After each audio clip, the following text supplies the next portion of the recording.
അമലിനെ കുറിച്ച് അല്ലാഹു തആല പ്രത്യേകം ഓർമ്മപ്പെടുത്തിയിട്ടുണ്ട്. ആ അമലെങ്ങാനും നമ്മൾ ചെയ്താൽ ഒരിക്കലും നമുക്ക് നഷ്ടം സംഭവിക്കുകയില്ല. ആ അമൽ ചെയ്താൽ നമുക്ക് എപ്പോഴും ലാഭമാണ്, എവിടെയും നഷ്ടമില്ല. ചില കച്ചവടം അങ്ങനെയാണ്. ചില കച്ചവടം ചെയ്തിട്ടുണ്ടെങ്കിൽ ഒരിക്കലും നഷ്ടം വരില്ല, ലാഭം തന്നെ ഉണ്ടാവുള്ളൂ. അതുപോലുള്ളൊരു കച്ചവടത്തെക്കുറിച്ച് പരിശുദ്ധ ഖുർആൻ പരിചയപ്പെടുത്തിയിട്ടുണ്ട് ഉമ്മത്തെ. പ്രിയപ്പെട്ട എൻ്റെ സഹോദരിമാരെ, സഹോദരന്മാരെ, ഉമ്മമാരെ, നമുക്ക് ആ അമൽ ചെയ്ത് അള്ളാഹുവിൻ്റെ പൊരുത്തം നേടാൻ കഴിയും. ഒരിക്കലും നഷ്ടം വരാത്ത കച്ചവടമാണ്. ഏതാണെന്നറിയുമോ അമല്?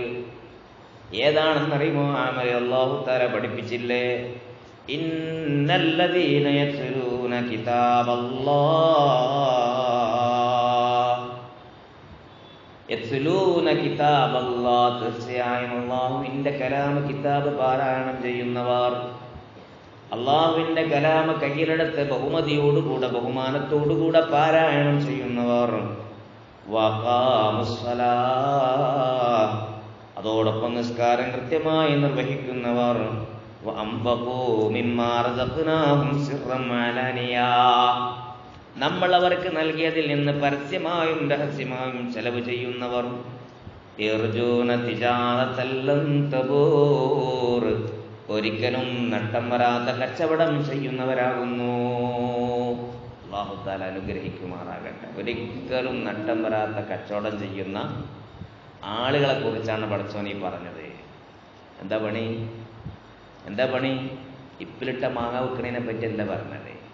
പരിശുദ്ധ ഖുർആൻ പറഞ്ഞ ഒരു കച്ചവടം ഏതാണെന്നറിയോ? ഇന്നല്ലദീന യത്ലൂന കിതാബല്ലാഹ്, തീർച്ചയായും അള്ളാന്റെ കിതാബ് പാരായണം ചെയ്യുക എന്ന് പറഞ്ഞാൽ മുസാഫത്ത് മറിച്ച് ഓതുക അല്ലേ? പച്ച മലയാളം പറഞ്ഞാൽ നാറ്റിക്കുറുക്കി പറഞ്ഞാൽ മുസാഫ് കയ്യിലെടുത്ത് ഊതുന്നതിനെ പറ്റിയായി പറഞ്ഞത്. നമുക്ക് നഷ്ടം വരൂല. പരലോകത്ത് ചെല്ലുമ്പോൾ, നമ്മൾ മാസ്റ്ററിൽ ചെല്ലുമ്പോൾ, നമ്മളെ മീസാൻ നമ്മുടെ മുന്നിൽ വരുമ്പോൾ, നമ്മുടെ അമലുകൾ അതിലെടുത്ത് പരിശോധിക്കുമ്പോൾ ഹസനാത്ത് തൂണിൻ്റെ കൂട്ടത്തിൽ മുമ്പന്തിയിൽ നമ്മൾ ഓതിയ ഖിറാഅത്തിനവിടെ കാണാൻ പറ്റും.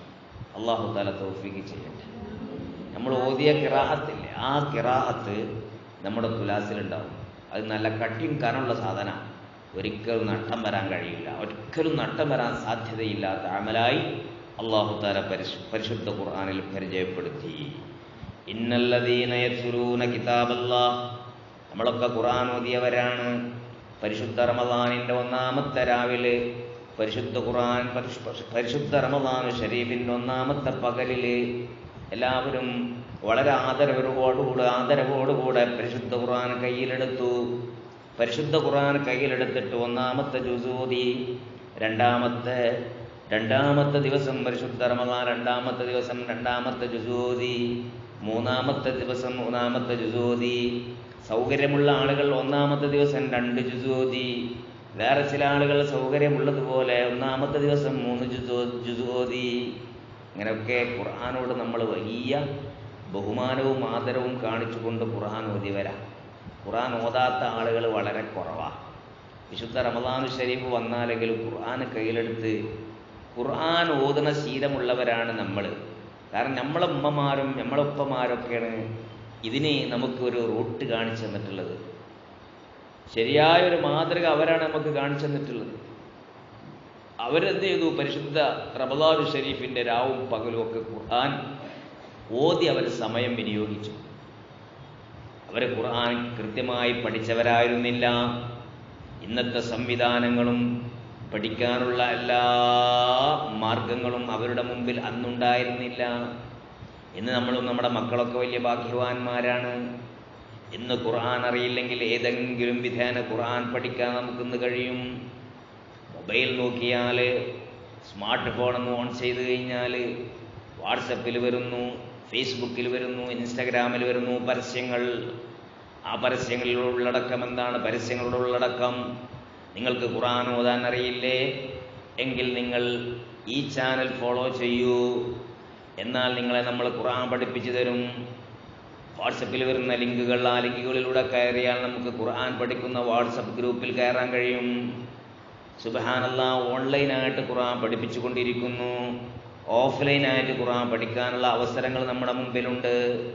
മദ്രസകളിൽ 2ാം ക്ലാസ് മുതൽ ഖുർആൻ പഠിപ്പിച്ചുകൊണ്ടിരിക്കുന്നു. നമുക്കൊന്നും ലഭിക്കാത്ത ഭാഗം ഇന്നത്തെ മക്കൾക്ക് അല്ലാഹു തആല നൽകിയിരിക്കുകയാണ്. നമ്മക്കും നമ്മുടെ ഉമ്മമാർക്കും ഉപ്പമാർക്കൊന്നും ഈ ഭാഗ്യമുണ്ടായിട്ടില്ല. അന്ന് ഒത്തുപള്ളിയാണ്, അന്ന് മൊല്ലാക്ക വന്ന് പഠിപ്പിച്ചു തരികയാണ് ഖുർആന്. പക്ഷേ അതൊന്നും വേണ്ടത്ര സക്സസ് ആവുന്നില്ല. ഇന്നങ്ങനെയല്ല. എല്ലാ സംവിധാനങ്ങളും ക്യാഷ് കൊടുത്തിട്ടും കൊടുക്കാതെയുമൊക്കെ ഇന്ന് യഥേഷ്ടം സംവിധാനങ്ങൾ നമ്മുടെ മുമ്പിൽ ഒരുങ്ങിക്കഴിഞ്ഞു ഖുർആൻ പഠിക്കുവാൻ. അല്ലാഹുവിൻ്റെ അനുഗ്രഹമെന്ന് പറയാം. നിങ്ങൾ നോക്കി, ഇങ്ങനെയൊക്കെ ഖുർആൻ പഠിക്കാത്ത ഉമ്മമാരും ഉപ്പമാരും, എന്നാലും അവർക്ക് ഖുർആനിനെ വല്ലാത്ത ആദരവും ബഹുമാനവുമായിരുന്നു. അവരാരും ഖുർആന്റെ നേരെ കാല് നീട്ടൂല, അവരാരും ഖുർആനിനെ അവമതിക്കൂല.